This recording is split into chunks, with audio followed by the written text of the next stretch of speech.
And now it's time for another edition of What Would Jello Do? What happens when the government riots? Part 4.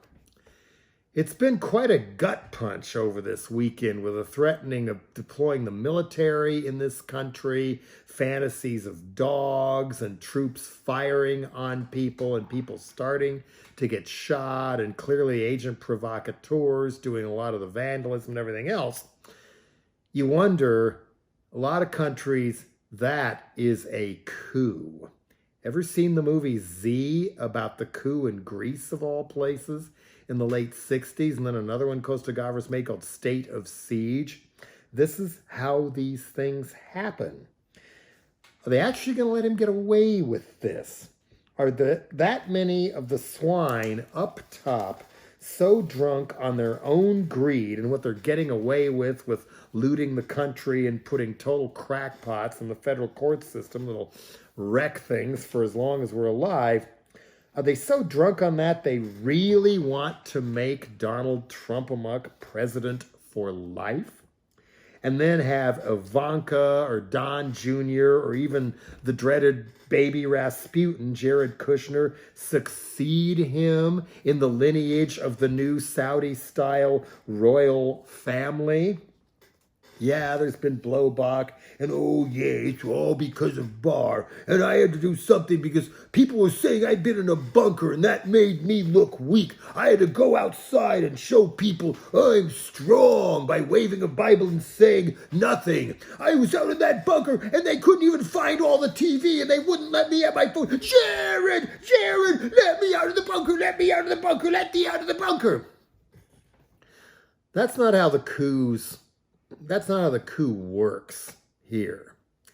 Americans won't stand for that from a lot of the other part of the top on down. We like to travel, we like to have fun, and people do finally react at times.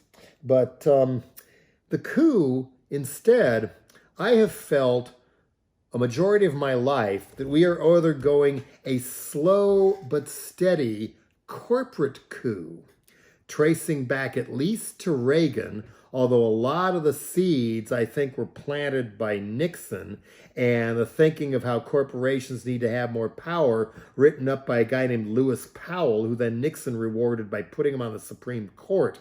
And that blueprint is kind of what the Koch brothers and the rest of them have been going off of ever since. And these people, as Michael Moore put it before, they're not like us where we like to go out, enjoy nature, have sex, have fun. They bound out of bed every morning, to quote Michael, looking for new ways to screw the poor. And boy, are they obsessed. They're still just hate the 60s, seethe with anger about the 60s. It's not enough that it's all been pissed on and ruined and a lot of the things are cool then suck now. They want it punished. Anybody who ever thought it was cool, punished, stomped, scared shitless of not having any part of any of that cool stuff, including the music, except maybe on your devices when you stay home because there's so much disease outside. There's a movie Steve Bannon made before he got a hold of Trump, documenting how everything went wrong with this country, and he just went ballistic on the 60s. Some of these people, like Peter Thiel, the PayPal guy, who's kind of the right-wing king of Silicon Valley and also on the board of Facebook, he once wrote that everything went to hell when women were given the right to vote. That's what these people were like. They're obsessed. They've been obsessed since unions got any rights in the first part of the 20th century. They're obsessed with wiping out the New Deal, every vestige of it, every part of it. Dog eat dog, no welfare, no Medicare, nothing. They are just chomping at the bit. Even back then, we forget now how many rich industrialists and others supported Hitler.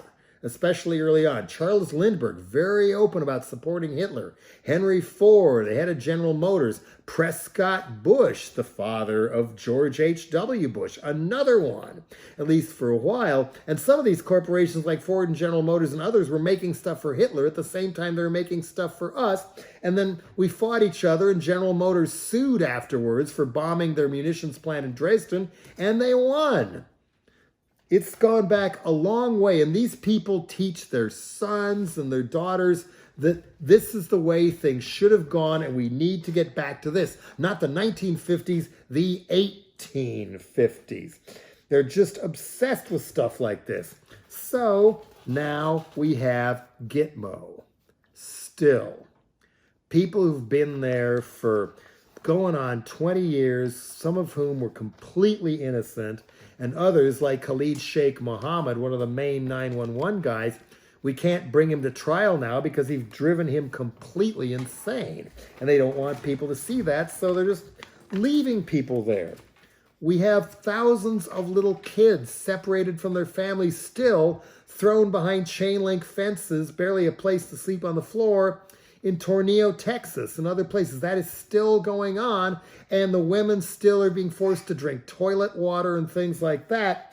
They're getting their way when we don't shine a light on them and make it a little harder for them to get away with it. But they want this cemented in place. Newt Gingrich, Tom DeLay afterwards, a lot of the Bush people like Karl Rove were talking about permanent majority, permanent rule. And that's why we have all the rigged vote fraud.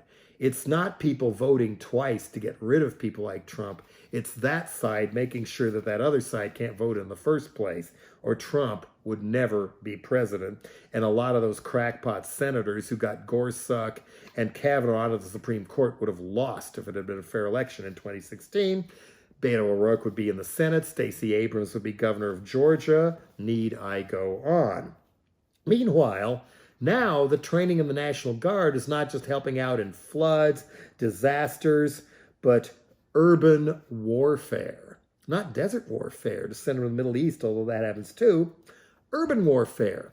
And the cops too. Remember those giant armored vehicles going into Ferguson, Missouri and all? And now you're seeing them again. Why is that being used on the American people? Well, we had so many of them left over from what we did to the Iraqi people. We were giving them away. Here, you SWAT team. Well, you haven't started one yet. Look what we can give you. And then you can look for an excuse to use the damn things. Thus, more crazy SWAT raids. Thus, more militarization of the police, where they are trained to see us, the citizens, as enemy combatants. This is how it starts. This is how it escalates. This is the slippery slope we have been on since long before Trump.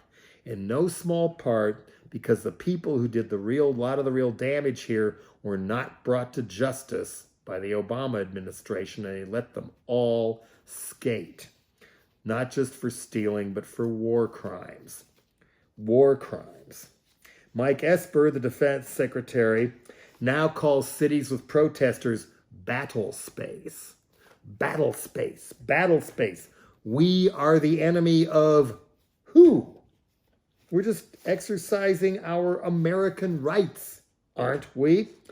I doubt even Bashar al-Assad expected trying to crack down on his people to go so wrong and degenerate into what Syria has become today, where he's just one of the worst mass murderers in the history of the earth, and he can't stop himself. He's in too deep. He doesn't have any way to get out, or so he thinks.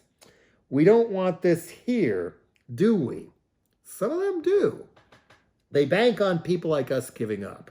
So broken and hammered down blow by blow again and again that we can't even keep up with our own outrage because so many people are doing so many horrible things at so many levels of the Trump-a-muck regime, as well as city, state, local governments.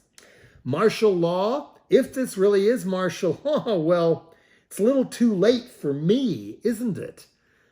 I can't suddenly start trying to be a good citizen and even saying, oh, no, no, no, don't worry. Don't worry about me. Not all those things I said in the past. I'm born again now. Don't take me away. Don't take me in a stadium like Pinochet. See, I even believe these things are true now. Anything to avoid being fed to Trump's dogs or bars, prisons, or Stephen Miller's cages or something like that. Please. It's too late.